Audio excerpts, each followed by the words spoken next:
Have you ever sold a stock in panic only to see it go up the next day? Or bought into hype but then regretted it later? Don't worry, you're not alone. It's not just logic that drives our financial decisions, it's behavior.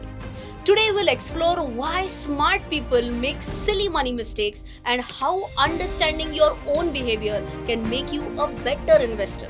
We will learn how can we become better investors not by predicting the market but by understanding ourselves. If you want to know this, keep on watching the video till the end. Hey folks, CA Rachana Ranade here and I welcome you all to a very different video. Fundamental analysis, technical analysis, and so many other topics that we have discussed till date. But today's video goes much beyond that because today we are going to talk about something called as behavioral finance.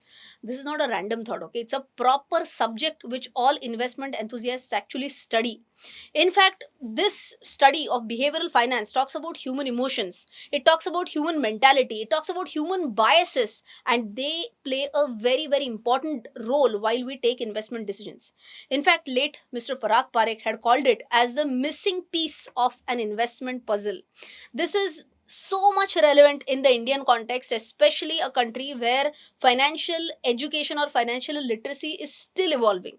So, in today's video, out of the multiple biases, we are going to discuss about three investment biases, out of which the very first one is herd mentality. Now, what is this? I'll give you a very simple example of herd mentality. There was this jewelry company which had debuted, if I'm not mistaken, in 2021. And at that time, a lot of people were not really excited about this stock. But what I remember suddenly in just the last few months, a lot of people started to talk about this stock. You check out any news channel, the anchors are talking about that stock. You check out news articles, that stock is being specifically focused. And when the investors start consuming that content, they start feeling, oh, am I missing the bus? Am I missing the rally? And that is where people without studying the company would jump into that stock. And that is a classic example of herd mentality. Because so many people are taking this decision, I'm also going to take that decision. So what we have to understand while we want to take investment decisions, we have to be sure that we don't fall prey to herd mentality. I should ensure that I know about the company in detail. I understand the business model. I know about the fundamentals. I know that if this stock is moving, why is it moving? Has something changed fundamentally or not? Has there been a change in business model? Has there been some new opportunity which has come up for the company? Or is it just because people are actually driving the price? So, ideally, I, as an investor, should be an informed investor and take decisions based on analysis and not only on herd mentality. But the big question is, how do you do the analysis? Have a look at our website www.rachanaranade.com, and this is where we have loads of courses just for you. This is the time to upskill yourself, and just in case if you're not sure which course should you be enrolling for, and if you want to have a look and feel, just go to stock market courses. In the drop down category, you'll also see free lectures, and have a look at all these free lectures. Consume this, understand it, and if you feel okay, I'm loving fundamental analysis, don't forget to enroll for these paid courses. This is a special coupon code for you. You can use that while enrolling for any of our course on our website www.rachanaranade.com. Now let's move on with the second one, which is loss aversion. Now, what do we mean by this? Now, it is said that whatever joy we can get by gaining a specific amount of money, we will actually experience more pain by losing the same amount of money. Now, what do we mean by loss aversion in a financial context or in the investing context? I'll give you a simple example for that. Let's say you analyzed a specific company, but your analysis went wrong, because of which you made a loss. Now, it is important to accept this mistake that yes, okay, I did not check XYZ these points, because of which my analysis went wrong, and now it is okay. I accept this and I should ideally book this loss. But a person does not do that because it is painful to book a loss. That is possibility number one. Possibility number two, your analysis is not wrong, but some things happen in the company which is beyond your control, because of which the stock price starts to slide down. Any example of that? Absolutely. Let's say we are taking the example of Yes Bank. The stock was trading at almost 400 rupees at one point in time. If an investor had studied that stock, many people were like, "Arey, very good balance sheet, this, that, this could be the next big bank of India." Nothing of that sort happened because Eventually a lot of problems started to crop up in that company. People started to talk about the problems in the loan book. There were a lot of issues around corporate governance, and then the stock slid down from 400 to 300 to 200 and even below 100 levels. Now if a person had accepted this, that okay, it's not my mistake per se, but now it is time to book losses in that company, a person would have saved on to his capital even if the person had booked a loss at around 300 levels, because today the same stock trades at around 20 rupees.